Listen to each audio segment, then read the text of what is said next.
And here we go. Preparing my voice. And flavored water. Hello everyone. Nice to have all of you here. And everything looks okay. So hey everybody, welcome aboard. This is the live tech show. We're here every Tuesdays. Every Tuesdays at 3 p.m. Eastern. So this is the live tech show number 106, and we are February the 20th, 2018. So looking if everything is all right there. Nice to be here and have everyone on board. If I'm look a little bit tired, is because there was a party last night. Staff party at the karaoke bar where I go, and because I do some computer fixing there, I am always part of that little private party. So did come home at like 3 a.m. this morning, and but you know, drank a lot of water. That helps a lot, so it wasn't too bad, not too bad. And so I'm pretty good shape for a guy that you know, drank some alcohol for a couple of hours, and you know, nice to have everybody on board. Hope you guys are enjoying what I do in the shows that I do. If you do so, please think about donations. Donations are a big part of what I do. They help me continue. They help me through 2017, and they are some little essential part to all that I do. So PayPal at paypal.me/shortwave, or Patreon, patreon.com/radio and computers. PayPal kind of preferred. Patreon's a little tricky for a lot of people, but thanks to everyone that have donated. Kind of going forward here, to anybody that never donated before and enjoys what I do, why not think about it? And you'll help me out and help me continue in what I am doing here.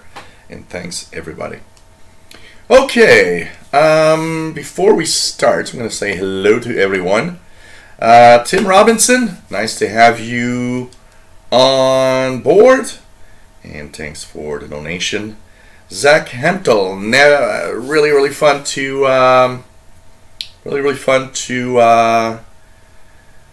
have you on board. Did I ever mention you kind of look like Guillermo del Toro? No. I go to a funny story. About a month and a half ago, and a couple of people told me that I do look like one of our talk show hosts on TV here in the province of Quebec, French language talk show host. And you know, one day I was looking at the show just to see, and it was like, yeah, maybe, you know, some kind of resemblance. I don't know, the hair or the way that you know, but basically what happened is I go to the grocery store, and there's this old lady, and she looks at me and she says, "Oh, you're the man from TV." So I kind of didn't want to spoil her fun, so I said, "Yeah." And she said, "Oh, I'm so happy to see you. You do so fantastic things. I'm going to tell everybody at my whole home where I'm going that I saw you today." And it's like, and she goes away, and I'm explaining that story to a friend of mine that says, "Why you didn't tell her that you're not?"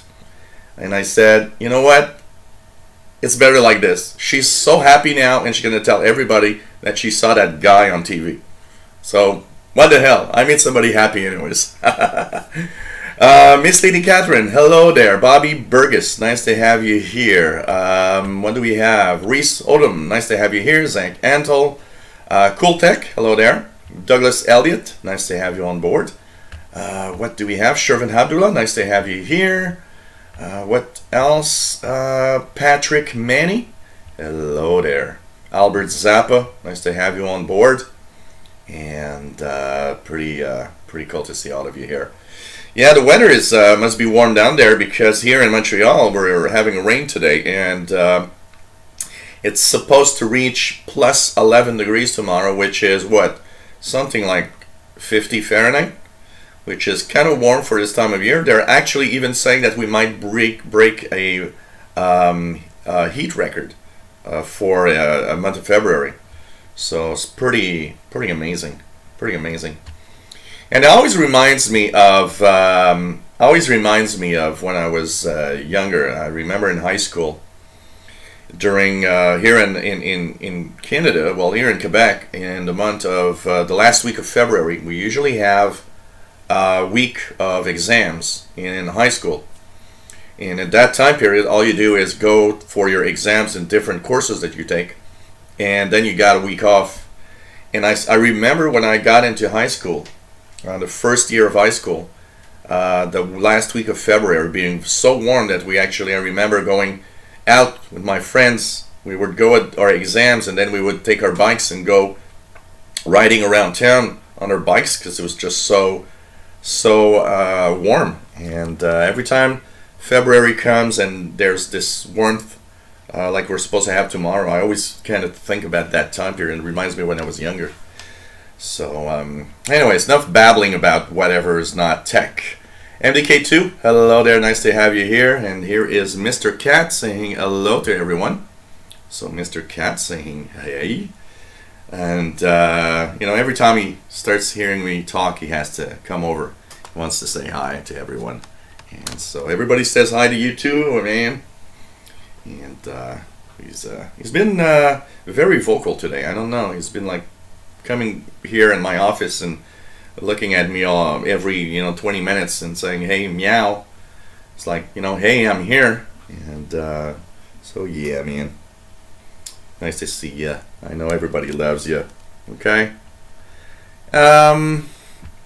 Okay. So, hey, Grapple Pearls, nice to have you here. Says Kenley says hi to Speedtest says woof woof. Yep. And nice to have all of you here. DX the Ham Cat. Yep. Yep. And oh, my pleasure, MDK2. It's been an enormous pleasure to highlight your channel.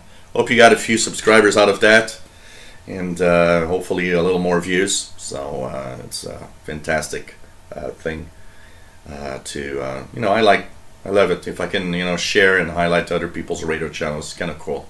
But I only do that on the radio channels. I'm not gonna highlight other people's tech channels. I'm not interested in that. But I am on the radio channel. I think it's a cool thing. We're all friends basically. So oh, cool. So you'll have enough to customize the URL. This is nice. You'll have it's gonna be easier, and it's like here, this YouTube channel. You can youtube.com/the official Windows 8. And it brings you here. It's fun to have the customized URL. So for sure.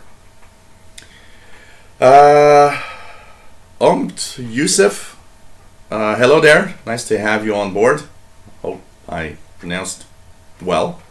Nice to have you on board. So okay, we start with the news. A little bit of tech news. Windows on ARM. So okay, we. It's yeah, well, there will be answers to the questions after I have my little tech news, my friend. So anyways, it's so Microsoft, when they actually announced Windows 10 on ARM, basically they announced, oh, it's cool, we're going to run Windows 10 on different processors. So ARM, Intel ARM is a different kind of processor, which is usually used in, a lot of tablets. Most of our phones are running on ARM, and there are different processors. There's, Intel, there's AMD, you've got ARM processors, which are a different kind.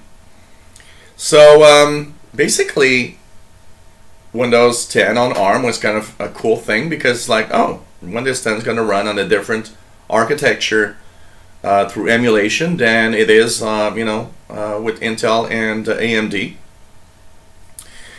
And basically, the interesting part here is that they announced it, but they kind of didn't. Wow, look at all the cat hair. Incredible, man. I'm gonna have to take care of you a little more. You got too much cat hair. So anyways, basically Microsoft had not given out the details of the limitations of that Windows 10 on ARM. And you know, if you're like somebody like me that kind of has some knowledge on the technology, cheers everyone, flavored water. So what happens is that if you have a little bit of tech knowledge, you already understood that Windows 10 on ARM was not going to run as fast and would have limitations compared to Windows 10 on Intel or on a PC. But the thing is, they've actually by accident, the document that explains the limitations of Windows 10 on ARM leaked. And what happened? Well, we saw the limitations. What I find a little weird is, why did you not give that information at first? You know, it's always that weird thing, how Microsoft is sometimes so, you know, so dumb in the way that it actually talks about something, or you know, releases information about something, or withholds information about something. So anyways, some of the limitations, and you know, I'm not surprised. So one of the limitations, of course, any drivers, so anything that would run on Windows 10 on ARM would need to have a ARM 64 compatible driver. So that's one of the things. The other thing, of course, you know, I kind of knew there's like, you know, no OpenGL and stuff like that. So it's like games, a lot of games will not you know, work on it for sure. And you know, all sorts of little details like that that basically you kind of wonder, well, you know, why didn't you just say it?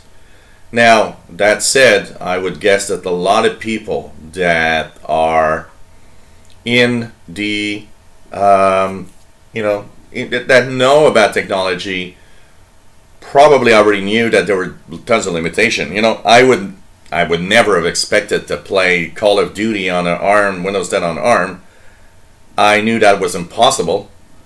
And I knew that, you know, having devices connected to Windows 10 on ARM meant that they would have to be different, you know, because of the drivers and everything. And even the connectivity, I mean, you know, a webcam or whatever. So, but still, I can't understand they didn't, you know, just when they announced Windows 10 on ARM, why didn't they just say, oh, by the way, these are the limitations of Windows 10 on ARM as you know, so that you guys know about it. You know, I was not expecting Windows 10 on ARM to work as fast as with Windows 10 in a regular Intel or AMD chip. I knew that, but man, it's I don't understand. It's just crazy. It's just crazy. Sabo Solf, nice to have you here. Good evening. And you know, it's pretty crazy. And you know, Reese Autumn says, I think it would be cool to run Windows 10 ARM on phones. And you know, we're almost here. There are some processors. There are some phones that some of the really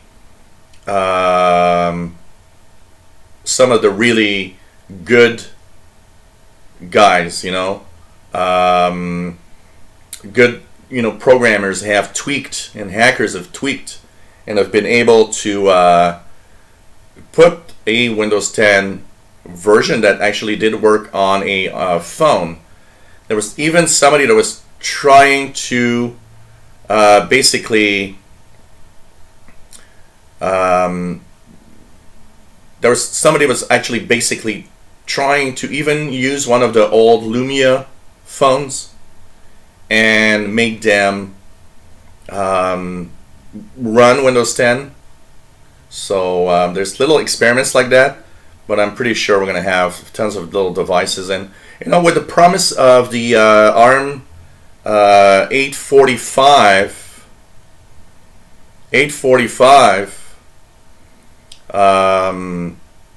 chips that are coming, the new chipset that are going to make it much more interesting and powerful, it might run Windows 10 a little better also.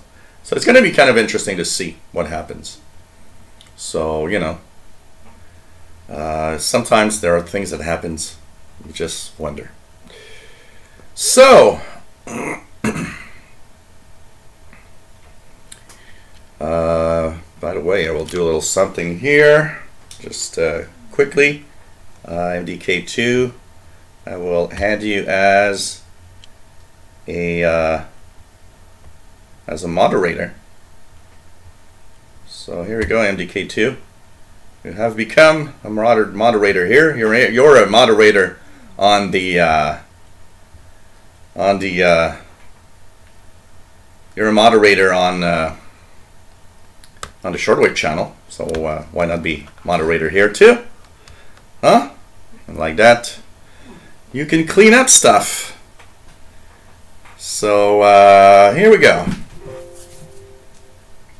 So what is next? Man, Paul the cat jumped on the keyboard and did whatever, I don't know. He's been able to go back. Okay, Google versus Microsoft. Google versus Microsoft. So two things. First of all, one that I did see a little earlier. Somebody talking about Skype. So yes, Skype has a security flaw. Skype has a security flaw that that is not fixed.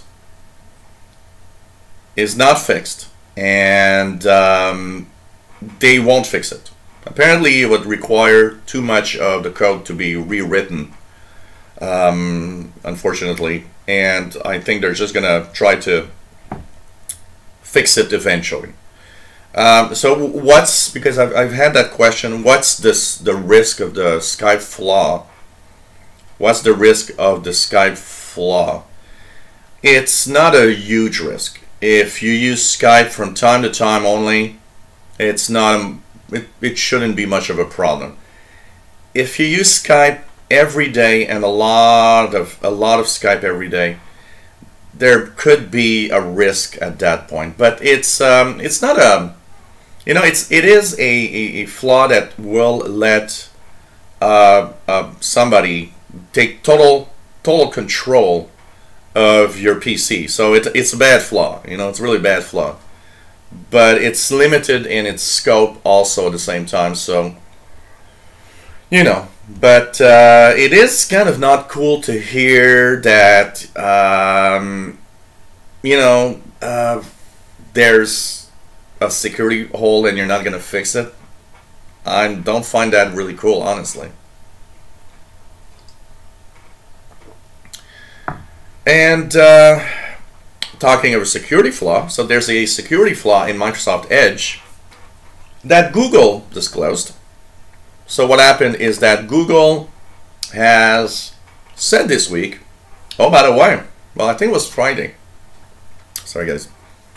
So I think it was Friday. Google said, okay, you've got a security flaw in Microsoft Edge. And the reason why they said it is because apparently Microsoft knows they always give 90 days. So Google 90 days ago with its security team found that flaw. They told Microsoft, okay,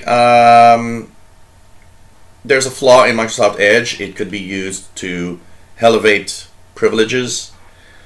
Microsoft said, oh, okay. And they took a look at it. And what happened is a couple of weeks back, Google kind of sent a little email and said, you know, we're about to tell the world about the flaw if you don't fix it. Google's and Microsoft replied, we need a little more time. It's kind of a hard bug to fix. So Google replied back, we're going to give you 14 days more. 14 days more. So basically, the 14 days more later was Friday. So Google said, okay, now we're going to reveal to the world the flaw in Microsoft Edge. Now, that flaw is going to be fixed in the March Patch Tuesday updates. One of the things that is going to happen,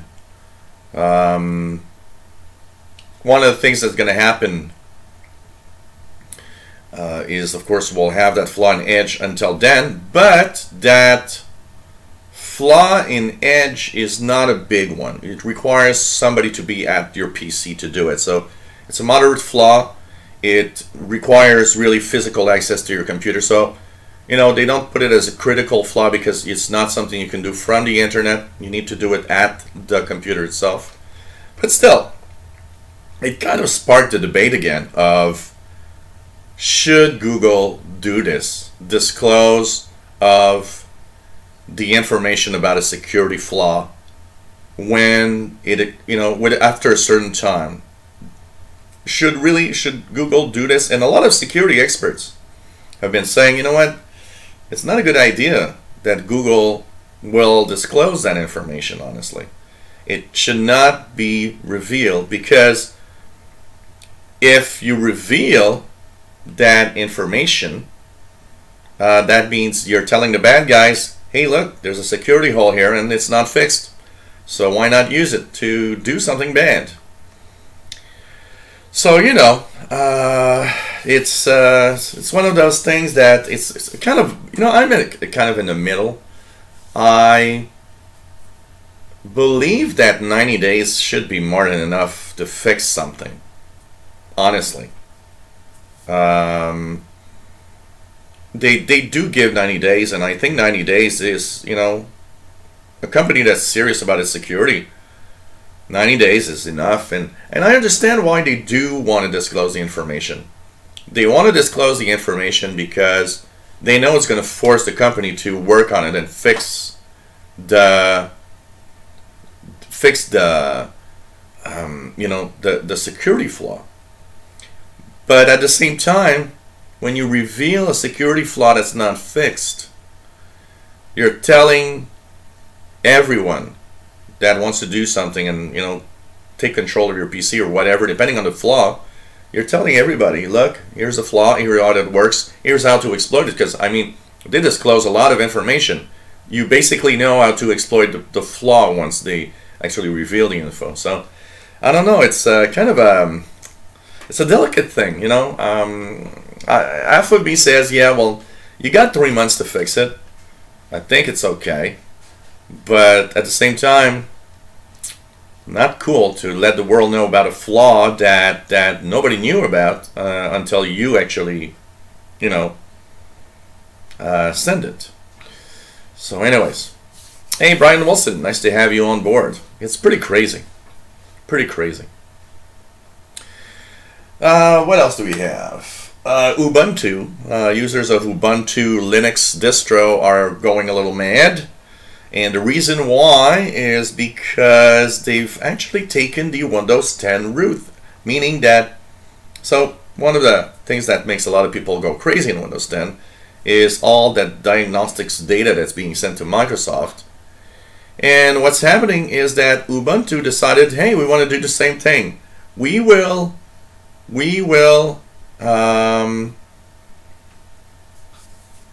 basically send out the data, diagnostics data, to the team, to you know, to Canonical Foundation, basically, to see if your Ubuntu works well and everything.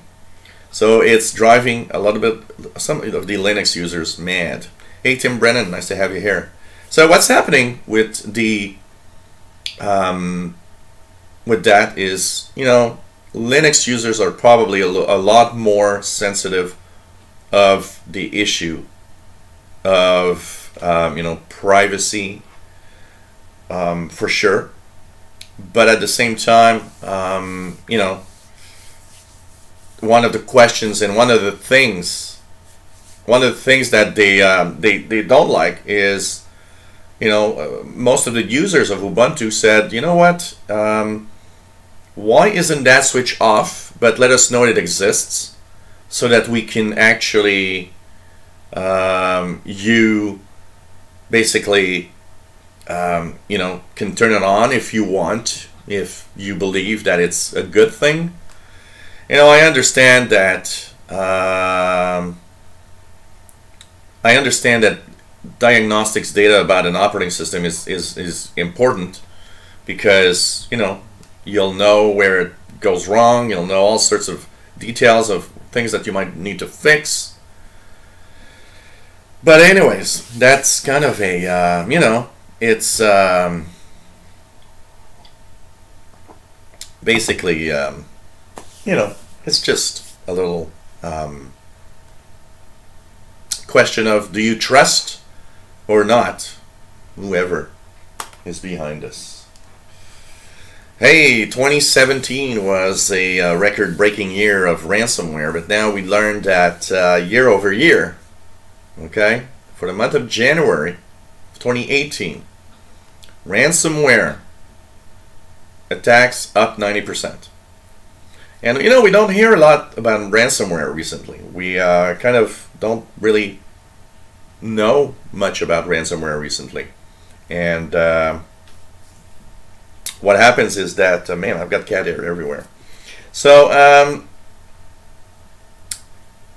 it seems that it is really, really incredible, the increase in ransomware. A lot of security experts are a little, you know, kind of saying, wow, this is mad and this is bad.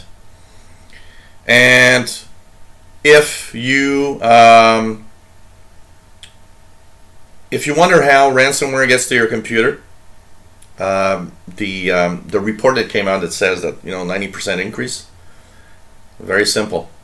Email is the #1 way people are still getting ransomware and getting, you know, their computers frozen or their files encrypted. And it is really, really email. People, and especially enterprise, but a lot of people also can't make the difference between an email that would be a valid email with an attachment and a email that, you know, is a real deal, or a ransomware or an attachment. And, you know, it's sad because there's often ways to see that something's wrong. Many times there's a many times when there's a email that would contain ransomware, it never looks like emails that are sent by somebody. They have weird text, or, you know, strings of characters. Often the attachment will be something that there's no, you know, you probably won't have. You know, one of the things that I've seen a few people as a tech guy, you know, click on is, oh, here is your UPS receipt, or, you know, FedEx receipt, or, you know, for your package. Oh, or, you know, things like, oh, you have a package. Click in the attachment because all the details in there. Companies don't do that, by the way, and that is really, really what is what you need to understand. Recognizing the real deal, the emails that are valid and okay, and, you know, that's why I'm always, and the, you know, attachments should not be sent through email, or if they are sent, you should always mention in your email, by the way, I have put an attachment that, you know, part of the document or whatever that I'm sending you. So you often, you know, need to, you know, check out and try to understand try to understand how to recognize the fake from the good, because I mean that's the #1 place. And it's funny because as a tech guy, every time I've seen somebody get in trouble with an email attachment, I would say that 9 out of 10 times that this happened, 9 out of the 10 times that this happened, the person told me, oh, by the way, I thought it looked weird, but I clicked anyway. And I don't understand that. I still don't understand why, when your own gut feeling is telling you that looks bad, that you still click on it. It's so weird. It's, I don't know, it's human nature, I guess. I don't know. It's kind of the weird thing. So anyways, be careful. #1 is email. There's that report didn't, you know, say in what other means, but I would think that the email part, if you take that off, probably the rest is, you know, people that go download fake or software. You know, one of the things that I often see is people that go and try to get, you know, cracks and all sorts of key, you know, all sorts of key loggers and all sorts of, you know, things like, you know, generating keys of all sorts to, you know, try to unlock software and stuff like that. And that's always kind of a little, you know, you're getting yourself in trouble when you do things like that, for sure. For sure. Apart from that, hey, Bill Gates, we haven't heard about him for a little while, except for all the money that he's sending around the world to basically help. He's in an interview, he was talking, they were talking about, you know, the government, US governments, and governments everywhere around the world, you know, even if you look in Europe, the European Union, US government, they want to regulate some of the big tech companies. So right now there's very few regulations for these companies like Google and Facebook, and they can pretty much do what they want. And one of the problems is that the fact that they do what they want basically is also why a lot of these governments want to regulate. And Bill Gates says, well, the tech companies are not playing fair play. They're not being good, you know, corporate citizens. And he's saying the tech companies are always saying that, you know, why do the government want to regulate me and so on. Well, he says, you know, these tech companies, by the way that they are right now doing things, are actually themselves pushing towards regulations, pushing towards having the, you know, the governments decided you need to regulate this or that because they're going too far on all fronts. They're doing things that they shouldn't do. And basically what he says is, be better tech companies. Don't do things that you shouldn't go through. Don't do bad things. And you won't get regulated. It's kind of your fault that regulation is coming. I tend to agree with that because companies always push it a little far. You know, looking at the European Union. You know, European Union is a great example of, it's interesting because here in North America, we view Europe and the European Union a little differently than Europeans themselves very often. And one of the things that I find about the European Union is often I find that they go after companies, and it seems like they go after companies purely to get the few billions of dollars that they want to get, you know. But there are some regulations that actually I think are worth, you know, like for example the fine that they gave Google because Google kind of uses its own search engine to bypass fairness, kind of talk about their own stuff before everybody else. Yeah, it should be fair. It should be your stuff and the other stuff all in the same manner, you know, in the same order, in not really favoring your stuff over others, or favoring companies that have favoring, you know,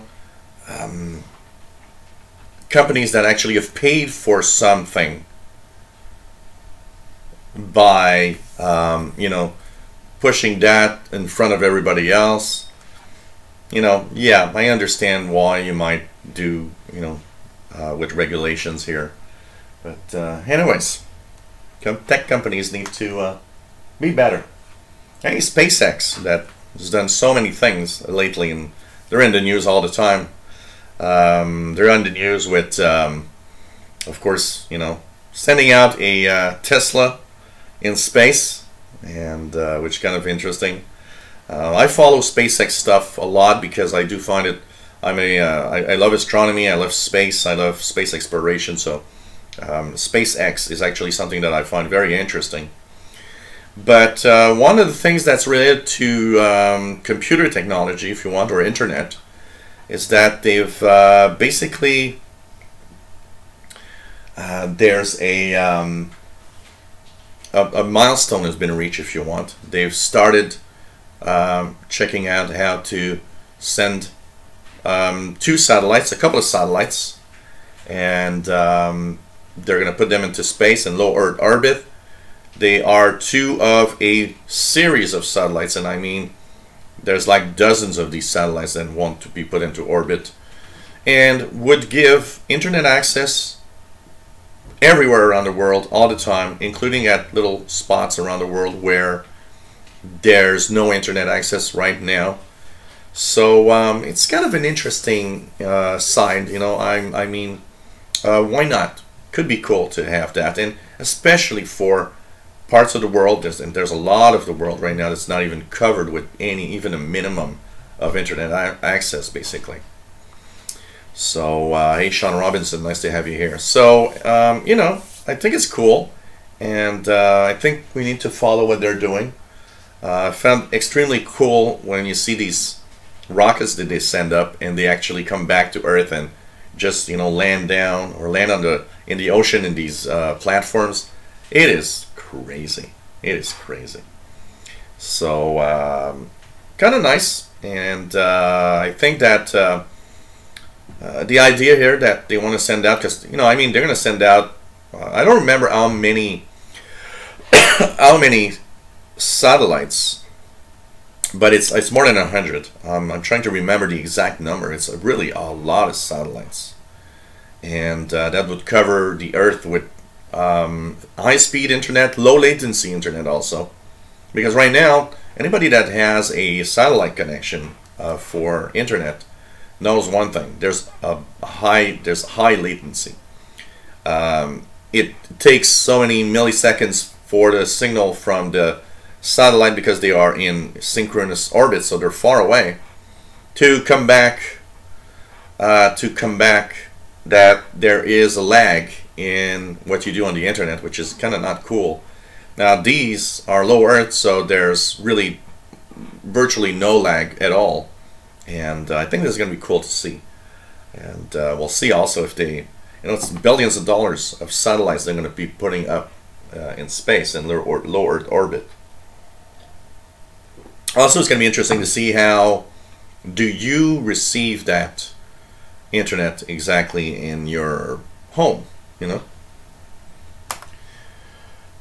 So this one is, I believe, not related to anything this week, so we'll go on to the questions that we have. So okay, some of the questions, I'll start with the emails, and then we'll go here. So in the emails, I've got Andrew. Well, first we'll have Catherine, so Miss Lady Catherine, that is wondering why a recovery hard drive is full, which is totally normal, by the way, because the recovery hard drive in a PC is the recovery made by the company, by the the, you know, if it's an HP or whatever, it's the company made that partition there to reinstall your PC like it was the day you bought it. So it's really a factory recovery of your computer. And it's normal that it's full because they take a small chunk of the hard drive, the smallest that they can, and they put all the data in there. So technically your recovery hard drive is usually pretty full because it's a partition that you don't use. You don't usually use that partition. It's something that stays there and is dormant and is there just in case something goes wrong and you need to reinstall. Typically, either within Windows there's a utility that you can use, or when you reboot there are F keys that you can press and go into the recovery process of your computer. But it's absolutely normal that is the recovery is full. It usually is all the time on every PC, I would say. We have Andrew Bohe, that is Andrew in Montreal, that is first says, thank you for answering the question about the freezing on Skype. You replaced the cooling fan and it stopped freezing. So, you know, it was one of my recommendations. Make sure the PC isn't running hot. It can easily freeze up. Then he says, now what is the easiest way to speed up a slow computer, slow to download?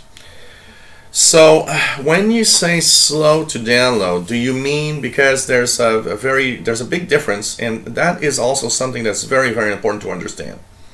People have a lot of difficulty making a difference between a slow computer and the slow internet.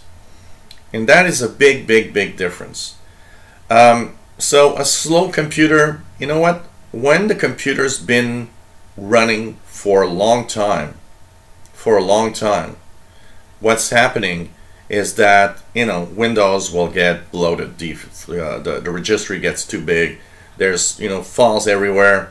Windows slows down. Whoa, for almost dropped my keyboard.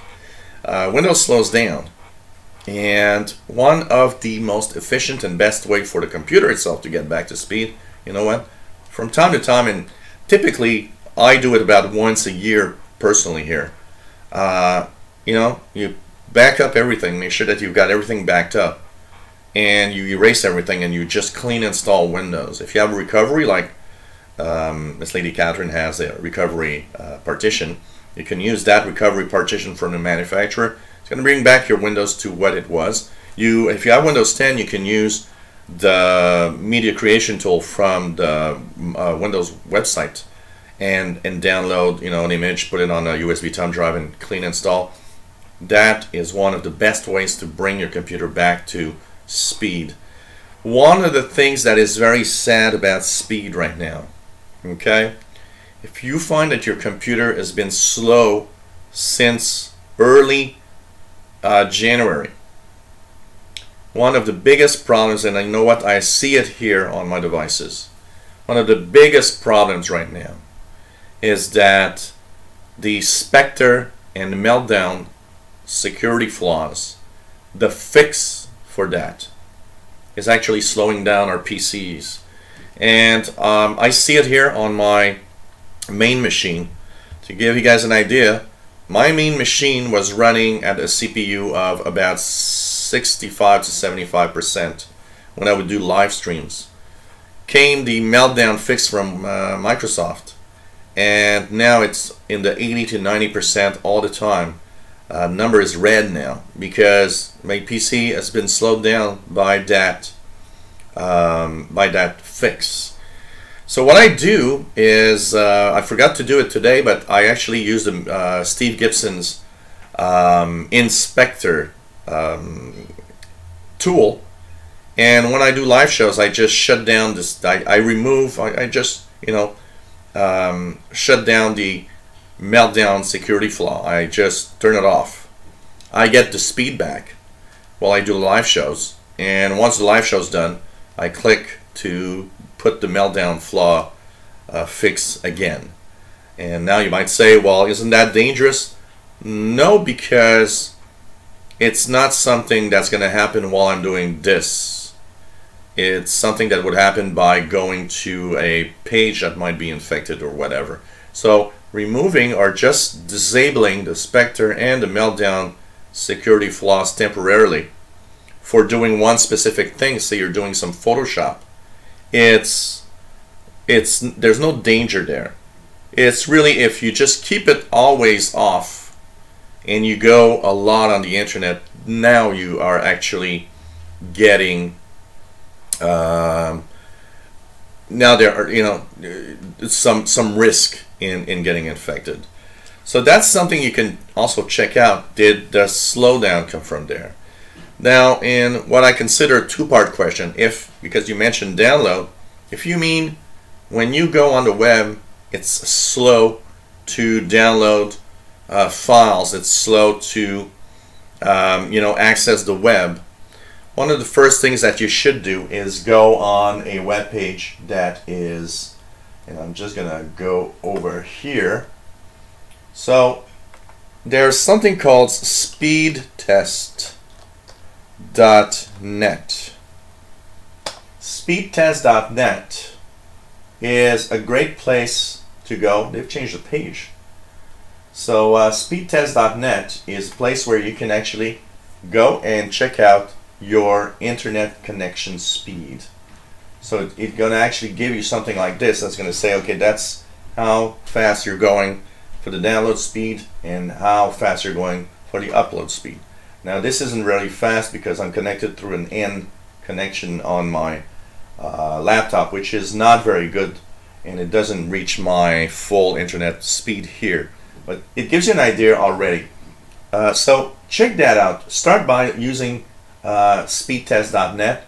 Check your connectivity speed. This is very, very important because this is going to tell you first of all, what is the internet speed you're actually getting for real. Now, the speed that you have on your internet connection that the internet service provider is actually telling you, and the speed that you actually have for real, is two very, very different things. And you got to understand that. Some internet service providers have slowdown of the internet at specific times of day. There's throttling going on. If you're looking at YouTube and Netflix and all of that, there is a lot of throttling going on by internet service providers that kind of not happy that you're watching Netflix and so on. Try to connect, if you're on Wi-Fi, try to connect directly with an Ethernet cable. So basically it's a blue cable. I don't have one here, but anyways, your router has Ethernet jacks, and your laptop or your desktop probably has an Ethernet jack also. Plug directly with a cable. Is the speed better? If the speed suddenly is much better, then you've just answered another question. You've just answered that, okay, the Wi-Fi is no good, but the connection speed when I'm on the cable, on the Ethernet cable, is good. Then it's something about the Wi-Fi. It could be your router with your computer's wireless chips that don't speak well. There are different things, and actually, to answer a question at the same time that I have here from Francis, if your computer, for example, a very good example, my laptop has the crappiest Wi-Fi adapter I've ever seen.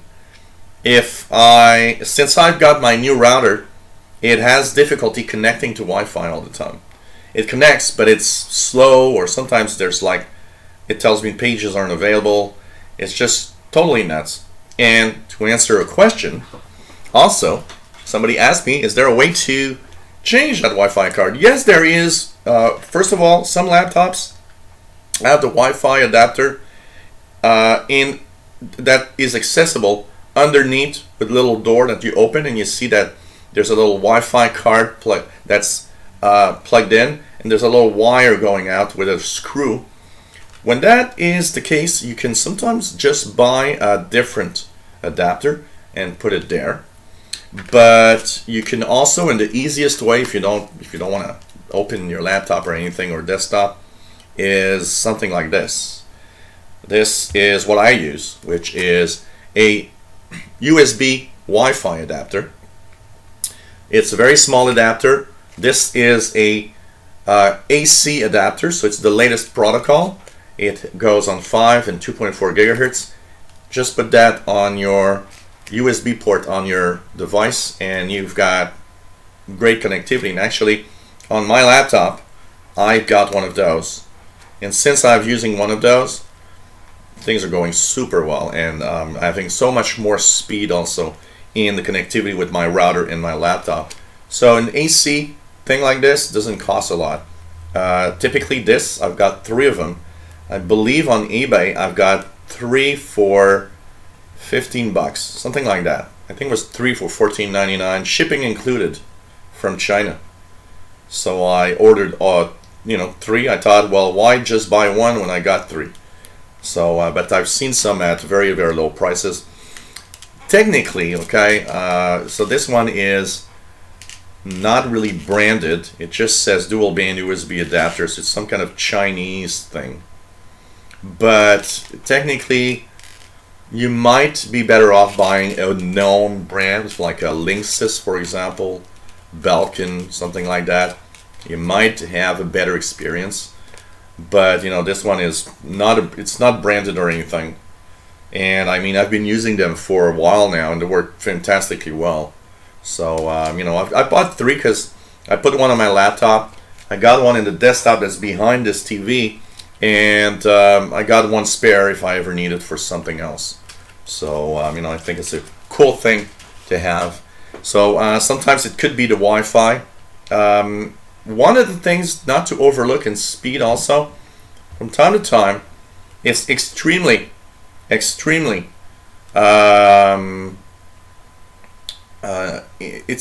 extremely useful to reset your router completely and do all of the just redo the connectivity from scratch with the name of your wireless network and the password and everything. Sometimes the router itself can get lost. It's like a computer. So there are all sorts of little things like this. Michael Nance, nice to have you here. And absolutely, if you're slow on Wi-Fi and you have, if you live like me here in an apartment, one of the things you'll notice is, just to show you guys, if I go here on the computer, there's tons of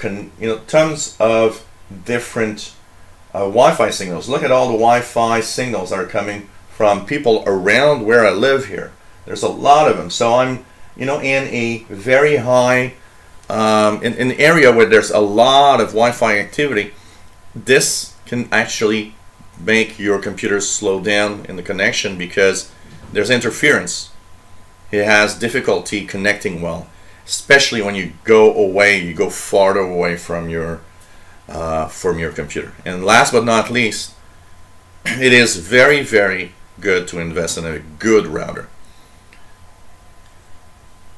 I've seen a lot of people use routers that cost 30 bucks, and now you're like, well, $30 router, and you say, well, sometimes you get what you pay for, and yeah, some routers are sometimes crappy, simply crappy, and that's it. So all of the little things that that you should check for, honestly, in your connectivity, and hope that it gets better. And maybe have a shout out if you see it doesn't go well. Maybe have a shout out with your internet service provider. I did have sometimes some problems, some connectivity issues here, and they were because I had a bad signal on my cable internet, and they replaced the wires everywhere, the cables everywhere, and suddenly my internet connectivity became much better. So sometimes checking the speed directly at the router and at the modem, removing the routers and everything, and you just plug directly in the modem with a cable, And if you see that that is slow, well, maybe that's the internet service provider that has a problem. Here in the street where I live, I'm the last customer at the end of the cable. So every time they come here and they look at the signal strength on the cable, they always say, wow, the signal strength is weak. Last time, a guy came over and said, oh, you know what? I'm actually amazed that your internet works with a signal that is so low. And I was like, yeah, okay. Kind of understand. But, you know, it works well. So I'm not going to complain about it.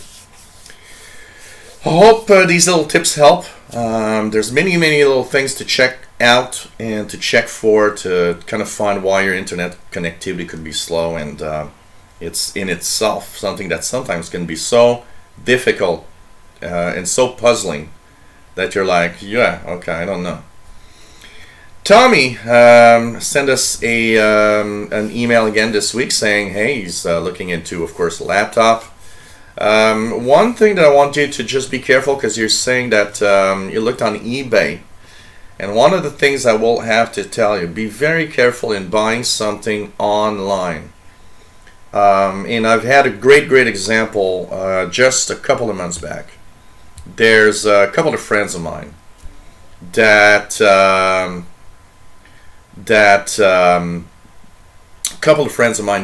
basically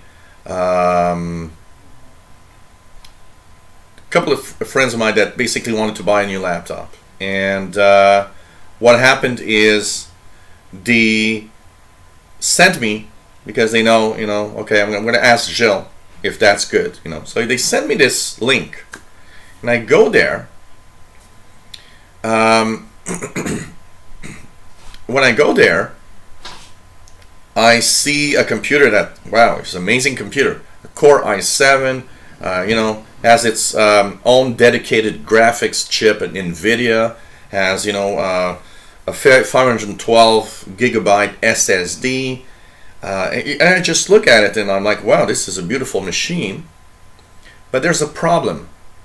Beautiful machine costs $499. So the first thing that I kind of looked at is, no, it's impossible to have a Core i7 computer at $499.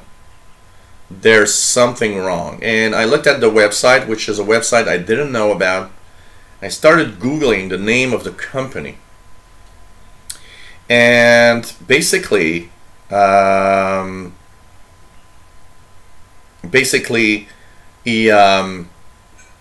happened is, by Googling the name of the company, I started seeing all of the complaints and people saying, no, that is, I've ordered from there and it's not, I didn't receive what was written on the web page. It's really much worse. It's not a good PC. It's a bad experience.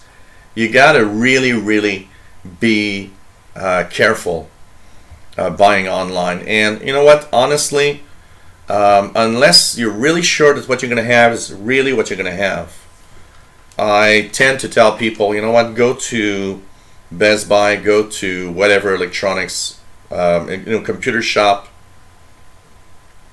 and buy your computer by going physically there and looking at it and seeing the specs. For another,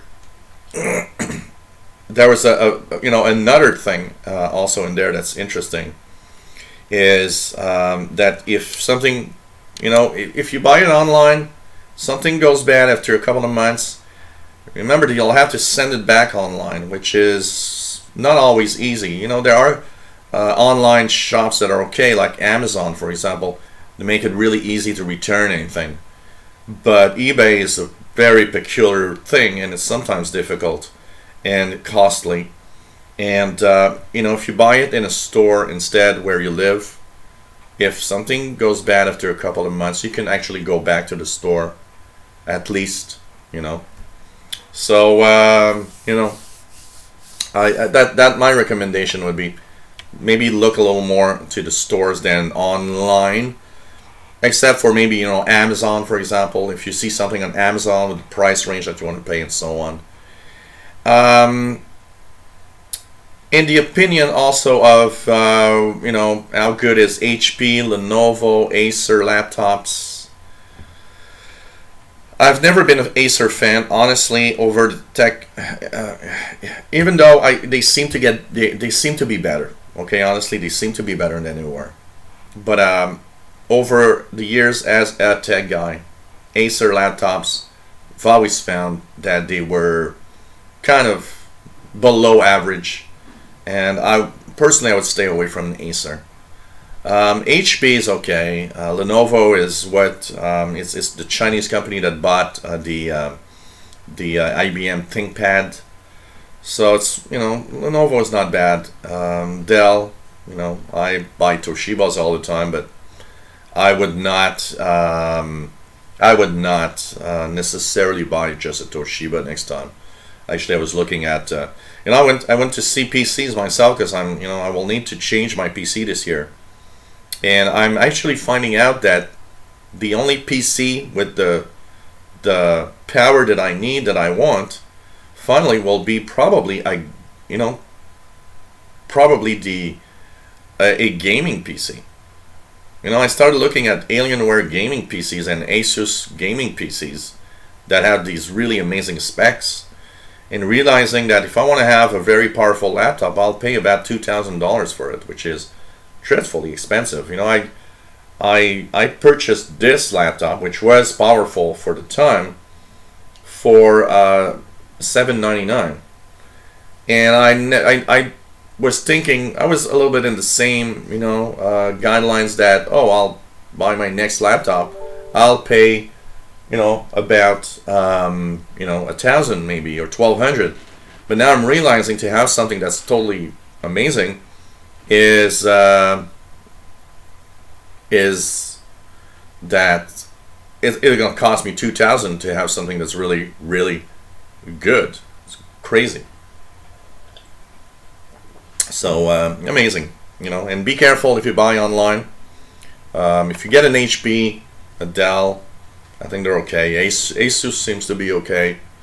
Acer, I'm not fond, but you know what? I saw some beautiful Acers that cost $1,500, $1,700 They must have some minimum of quality at that price, and I don't know what price you're going to pay, but be very, very careful not to get, you know, some PC that's not exactly what you're going to pay for, Tommy. This is very, very important. And if you do see something online and you want my advice, do not hesitate to send me an email with the PC you saw and ask me, what do you think about that? Do you think it's okay? I'll be happy to let you know. Okay.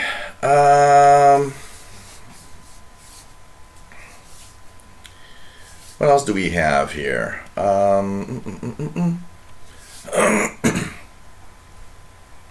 So we have MDK2, Matt, that is actually asking a question, but I think it's an okay question. You know, so basically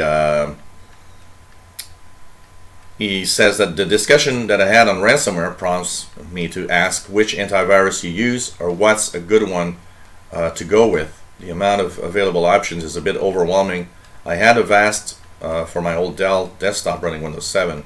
I sometimes wondered how well it was working because it seemed to run in a matter of a few minutes. Maybe they're just that good now. So now he's got an HP gaming laptop with Windows 10. It came with Windows Defender and a trial version of Mcafee, which is now lapsed. Is Mcafee still a good option? Thanks. Actually, it's a good question, and it's a good question to answer actually live, because it's a question that comes to me all the time. It's all the time.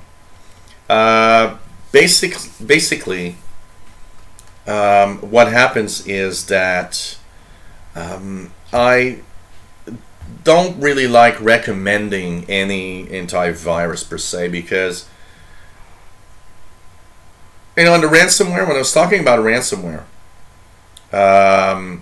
what happened is I mentioned how it's a question of knowing what you had in attachment is bad or not. And you are the #1 security really of your PC. So if you are careful in what you do all the time, the antivirus that is the basic one coming with Windows 10 is quite alright. I use Windows Defender. I use the antivirus that comes with Windows 10, and I think it's very, very okay. Now, yes, there are better antiviruses. A couple of years back I did tests, and yeah, there are some better antiviruses, absolutely. But I don't really care about that, because it all has, and it all basically comes down to what you do on your PC. You're careful with what you do. You don't go and download illegal stuff. You don't click things that you don't know what they are. Chances of you having a virus, if your PC is up to date all the time, is actually quite low. It's really a question of you being careful, simply. And I do not, I think Mcafee is a horrible piece of antivirus. It's bloated. It slows down the PC. I think it's something that it's not a good one, personally. I don't like Mcafee. And honestly, stay with Windows Defender, and you'll be quite alright. And for those watching that might be running Windows 7, get Windows Defender, or what's the Security Essentials for Windows 7, which is typically Windows Defender pretty much. And you're going to be okay. Remember that the security is you, really, really you. No antivirus will protect you from 100% of things, bad things out there. Doesn't really work like that. And more, we see that the antiviruses actually have a lot of problems detecting some of the, more advanced ransomware threats. Sometimes they'll go through without even saying anything. So, be careful. That's the best thing. Make sure your computer, your Windows 10 computer, is up to date all the time. That's another good thing, because it blocks tons of holes in Windows that are probably what is used often to infect you. And be very careful with email attachments. You'll be okay with Windows Defender, honestly. You'll be okay. Okay.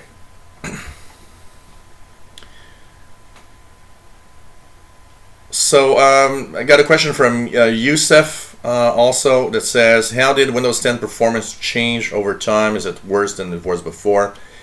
Windows 10 performance with time actually is quite the same. Running Windows 10 Fall Creators Update versus Windows 10 Creators Update, Anniversary Update, whatever, I've never in each version seen a difference in performance personally. I think they're doing a great job as they move on to different versions, and that these versions are actually pretty good in keeping the speed pretty much at the same time. And it's performance is good. What killed performance is really the Spectre and Meltdown fix. That killed the performance, honestly.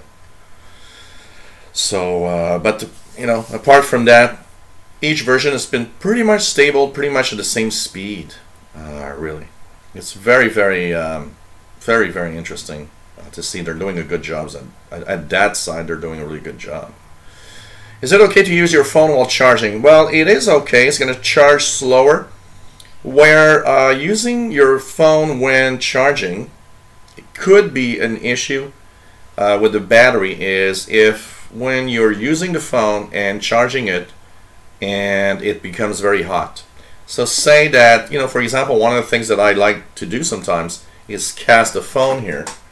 And what happens is, because it drains the battery really fast, I'll plug it in and I'll cast at the same time while it's being plugged.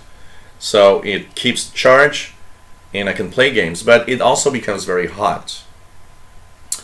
If your battery is charging, it could be an issue, because it could destroy your battery faster because of all the heat And you know, in this thing, the heat is incredible because they are so small. There's no, you know, and especially if you got a case. One of the things I do when I sometimes do that is remove the casing, and you just use the phone like this because it comes so hot that at least heat dissipation is better. Because when you put it in your case, remember that you're actually creating kind of a heat trap, so it becomes even warmer in here. So it's mostly for the battery that I would be a little scared. Typically, what I try to do is not to use it while it is charging, but rather use it plugged in when it says 100%. So the battery ain't charging. It's still going to come hot, but because the battery is not charging, you might not have the same issues. Heat is your enemy, total enemy in here. So you got to just be careful not to have your phone heat up too much while it's charging. Of course, if it's charging, it already creates some heat. If you're playing a game at the same time, you're creating a lot more heat because now even, you know, the processor and everything inside is now running at full speed. So maybe, you know, the best usage would be to, yes, you can leave it plugged in if it's 100% while you're playing games or doing, you know, like casting on the screen, or but maybe not while it's actually charging, because it might ruin the battery a little more. You might find that your battery is actually losing charge faster and at a faster rate as you use it after, you know, weeks or months. I try to avoid that. You know, see, this phone is 2 years old now, and it still has a very, very good battery. I think in the last test that I did, it said that my battery charge was like 85% of the original. That means that I only lost 15% in 2 years. Not bad. Not bad at all. And don't do big discharges. That's your worst enemy on a smartphone. You don't want to go down to 20% all the time. You want to try to charge it, you know, as soon as you can. If it drops to 70, you can charge it, charge it. Try not to let it go down to 30, 20, or 10% all the time. That also will ruin your battery much faster. Much faster. So I hope it answers your question, my friend. Okay, so when is Android 9 coming up? Sometime this summer, probably. I believe it is like August or September, something like that. Antivirus in an Android phone or tablet. I don't recommend having an active antivirus, but having something that you can scan your device with from time to time. So on my phone, I've got Malwarebytes, and what I do is once a week, once every 2 weeks, I manually scan the phone to see if everything is all right. But apart from that, it you know, I don't like antivirus that check everything you do on your phone or tablet, because it actually slows them down, and it's not, you know, I don't like that. And are Google Play apps safe? Because we hear a lot of stuff happening. Are Google Play apps safe? Yeah, in general they are. It does happen, you know, and we've seen some apps go in the store and kind of have some issues, but basically they are safe to use. PC recovery, I've answered. Google Mini or Amazon Echo and security. The question comes from Isabel, and she says, what I am scared is that these things listen all the time. Is there some kind of security risk, and is it sending somewhere everything that it listens to? And it's a good question. You know, I mean, we have these little devices here, you know, like, okay Google, what's the weather? Right now in Montreal. So, you know, you've got these little Google things or whatever in Amazon, and you're wondering, is it, you know, safe? Is it listening all the time? Is it sending? Technically, it's not supposed to. Technically, pretty much the manufacturers tell us, well, no, it's just listening when you give it command to kind of start up. It's not sending everything everywhere. And so, I don't know, you know. Well, one of the good one, Tim's. Look at this. Okay, Google. Volume 70%. Okay, Google. How do you dispose of a corpse? You should probably talk to your lawyer at this point. You should. Oh, it's a different one that I had. It said you should probably call a lawyer at this point. But when I asked how to dispose of a corpse the other day, it started telling me, well, you'll need, to have a big tub with some acid, and then you'll have to dissolve the body, and then find a place where you can actually put the body. So it's just like, but there's a lot of cool stuff in here with the Google Mini, I gotta say, and I've been actually learning to use it, because these are things you need to learn to use. And so I'm starting to understand now. So for example, in the morning I want to listen to the BBC NewsHour, so I've started actually understanding how to give it commands like, okay Google, play the latest BBC NewsHour podcast. All right, playing the latest Okay Google, NewsHour. volume 70%. Hello, I'm Razia Iqbal. Welcome to NewsHour from the BBC World Service. It comes to you live from our studios in central London. In a moment, Syrian government Okay, forces Google. continue to... Stop. So you have cool things like that. You can one of the things that I like to do is for example, I like watching the First Ring Daily podcast with Walter Rod and Brad Sam. So often what I'll do, and it switches automatically because I have the Chromecast. Having both together is actually a cool thing. So I'm just gonna close the door here because there's a little bit of noise on the other room. But anyways, one of the things that you could do is like, okay Google, play First Ring Daily on YouTube. Sorry, YouTube music isn't available in I hate it when she starts like that. Okay Google, play First Ring Daily video on YouTube. All right, playing First Ring Daily. It video switches on YouTube the on video. HDMI port. It switches the HDMI port and actually displays the video that I want now. So it actually works really, really, really well like that. Welcome back, everybody, to another. Okay, Google, stop video. And here we go. It's very, very nice. I've actually totally enjoyed having the Google Mini. And it's very, very, very cool. And I've got, they made me do it. I subscribe to Google Play Music because now I can listen to whatever I want, and it has every possibility. I mean, I can, okay Google, shut down TV, and there it goes. TV shut down. And I wake up and come in my office in the morning. Okay Google, turn on TV. And now it's actually switching on the TV. It's absolutely fantastic and amazing for the price. It's amazing how good the sound quality is of that little device. It's pretty amazing. No, Great Ball Pros, I don't have an Invoke. It's something I'd like to check out though, for sure. And talking about that, when you have the Chromecast with the Google Minis, that's what I'm saying is what's really, really cool in here. And also what's cool, and somebody was asking me in one of the questions, is somebody said, oh, is there a possibility to cast your phone to your device? Yes. If you have a Chromecast, by the way, and you make sure your phone and your Chromecast are on the same internet, same router, same Wi-Fi, and you go to your Google Home app in the phone, because that's where everything is, by the way, for the Google Mini and the Chromecast. I can actually click, and here I will cast screen, and here we go, cast screen and audio to the Chromecast, and here you are.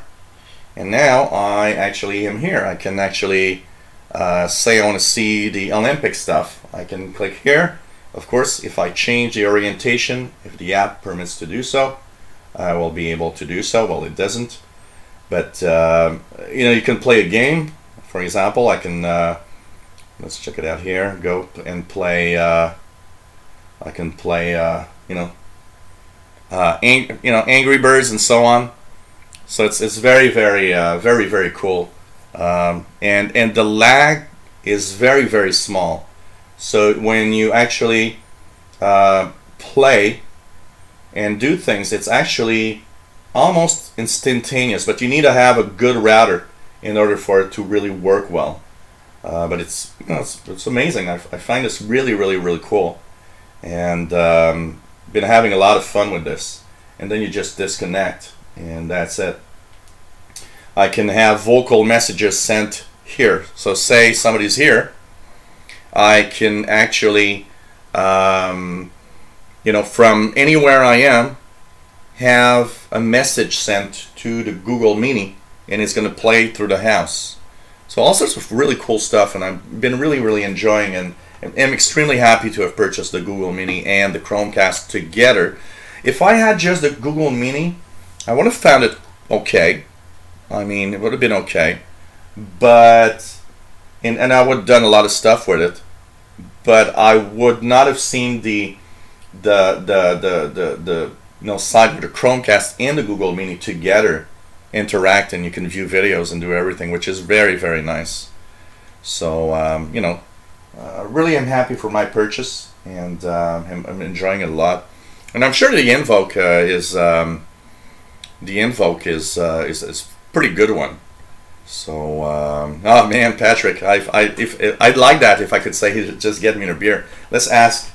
Okay, Google, can you get me some beer? I found a few places within 11.3 kilometers.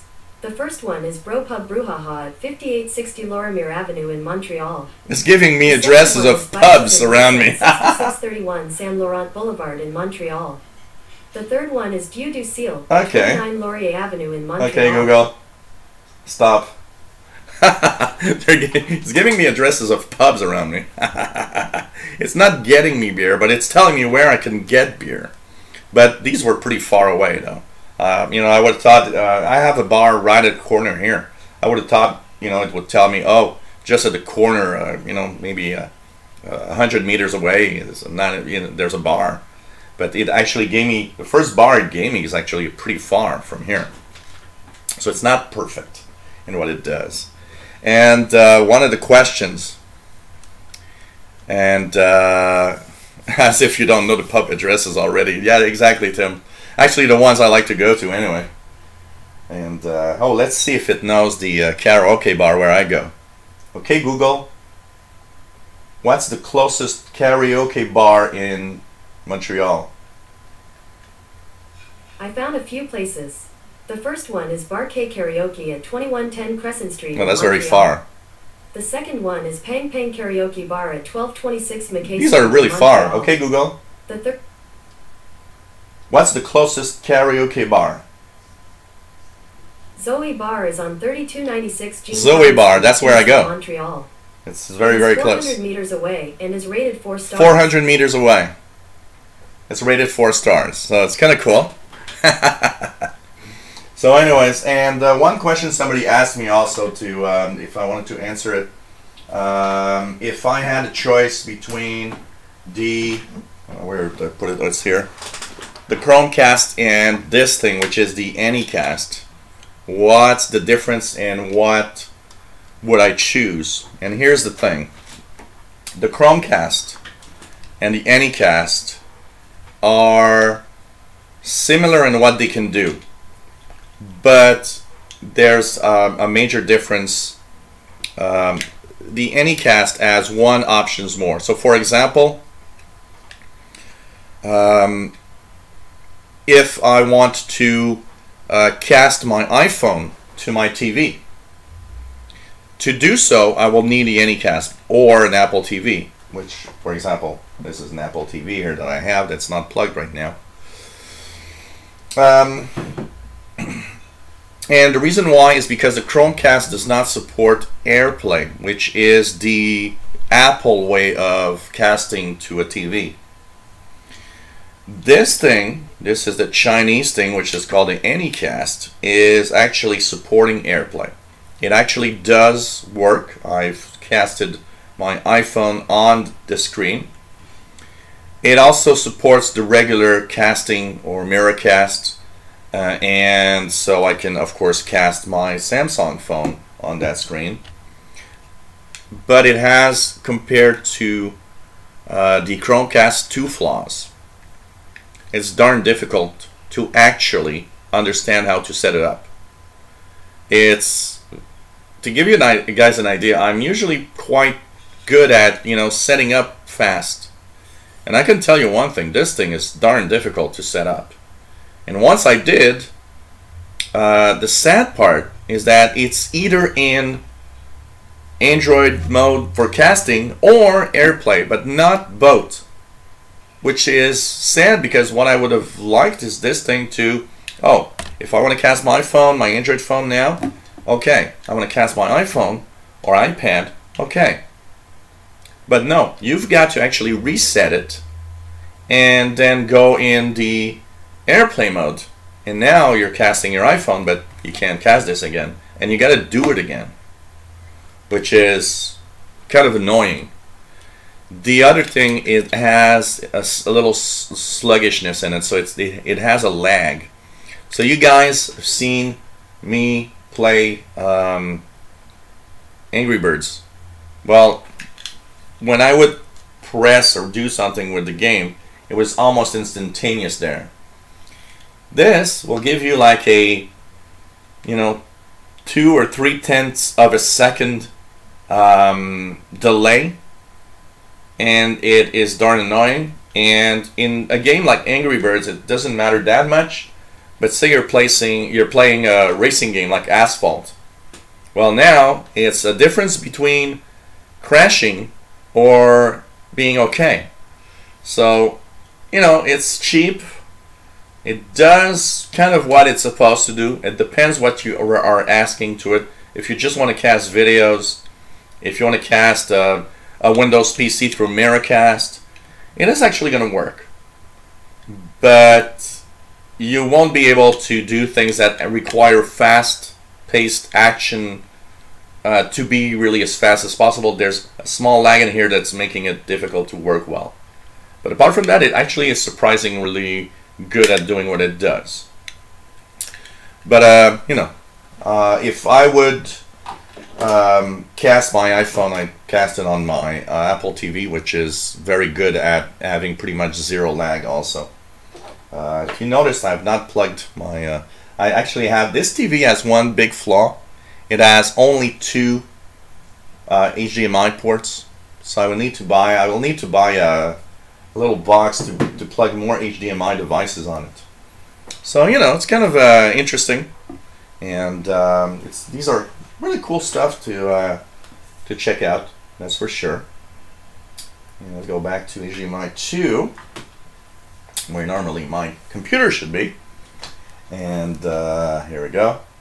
And finally, vertical lines on a 24-inch monitor. What it means your monitor is slowly going away. The connections are bad on the LCD display, so it's not a good sign usually when vertical lines start appearing on a TV.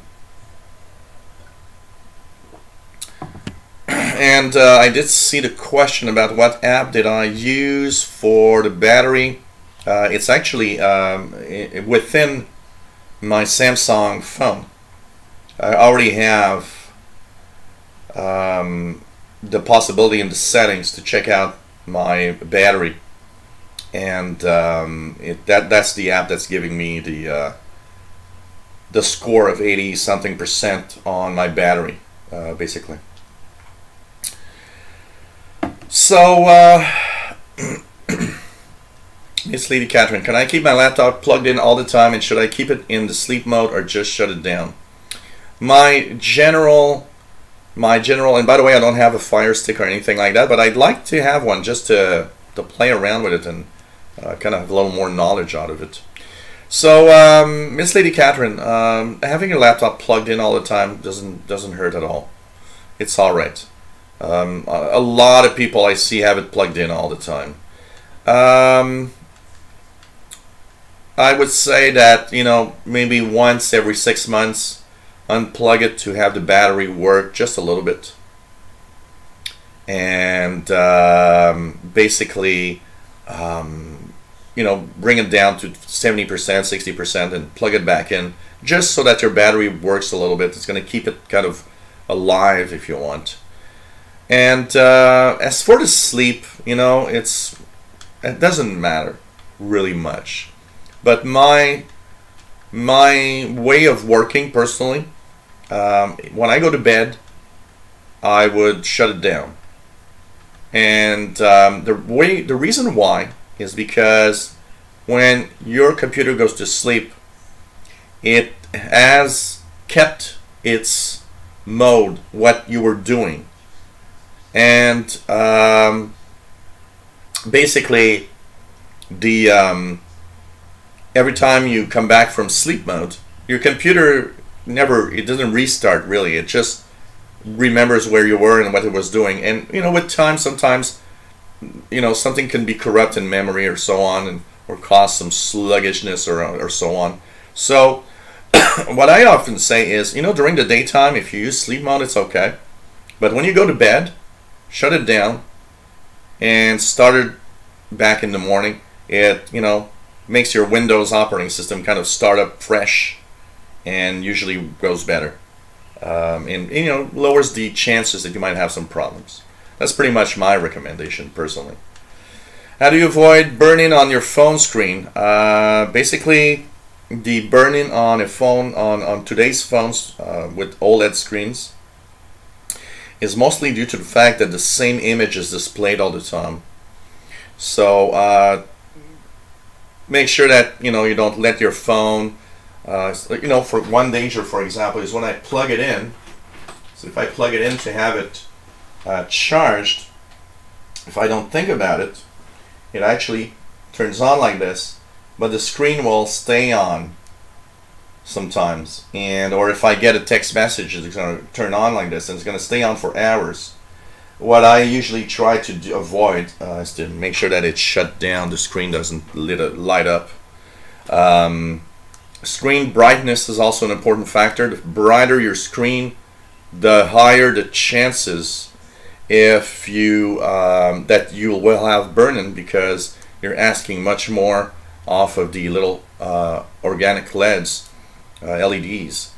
So, you know, try not to have the display of the same image all the time, things like that. But you know, it's surprising how you really need to have it all the time on to burn in. These screens are actually quite good preventing that. So yeah, Bobby, well, you know, because of the power supply on the laptop sometimes makes a lot of interference. Coltech, do you watch gaming channels? Rarely. I'm not. You know, I'm not enough of a fan of gaming to watch gaming channels. I am a casual gamer, and that's pretty much it. But I'm not. I would not go and sit down and start watching somebody play a game. I got a couple of friends of mine that are on Twitch and that actually, you know, do gaming. They do live streams of gaming and stuff, and I'm not a fan of gaming enough to watch any gaming channels, honestly. So the Google Mini is wireless, Patrick. The only wire plugged into it is the power supply. Bombard a rebel. Oops, the power supply wire is here. But for the rest, it's wireless. Of Damascus. That's okay, Google. Story today. Stop. So, and you got to be careful how you handle it, because also coming up in the program, as you see, power to the remote. Touching the device actually activates or deactivates stuff. Villages of the Himalayas. Okay, Google. Stop. So, you got to be careful how you handle it when you actually pick it up. So hey everybody, hope you enjoyed today's live show. It was show number 106, and Patrick, how does it switch HDMI without cables? No, it actually, okay, I understand what you're saying. It is actually plugged to the TV through my Chromecast. So Patrick, if you have a Chromecast, wirelessly, it will send the Chromecast the commands to do so. So that's why it does it wirelessly. So if you want that same capability of switching ports of HDMI and you know, doing whatever I just did and play videos, then you need to have a Chromecast. That's how it does it.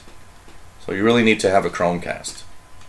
It does not have an RJ45 port, Tom. You will need to buy the Google Home, the bigger one, to have an RJ45. This one does not. It is totally wireless. And it's extremely easy to set up. You just put the Google Home app on your phone, and I mean, it's crazy easy to set up. So take care, everybody. We will be back in 25 minutes in the Insider channel for the Windows Insider Hour. So hope that you enjoyed our show for today. It was nice. So this was show number 106. We're here every Tuesdays at 3 p.m. Eastern, 2000 UTC. We have kind of tech news and answer your questions. Had some interesting questions today. It was kind of nice. More questions than usual, which was very, very nice also. Help with your computers at gmail.com is where you can send your questions during the week. Take care, everybody. And for those that are in the Insider channel, well, we'll see you in about 25 minutes. Love you all. Take care, my friends.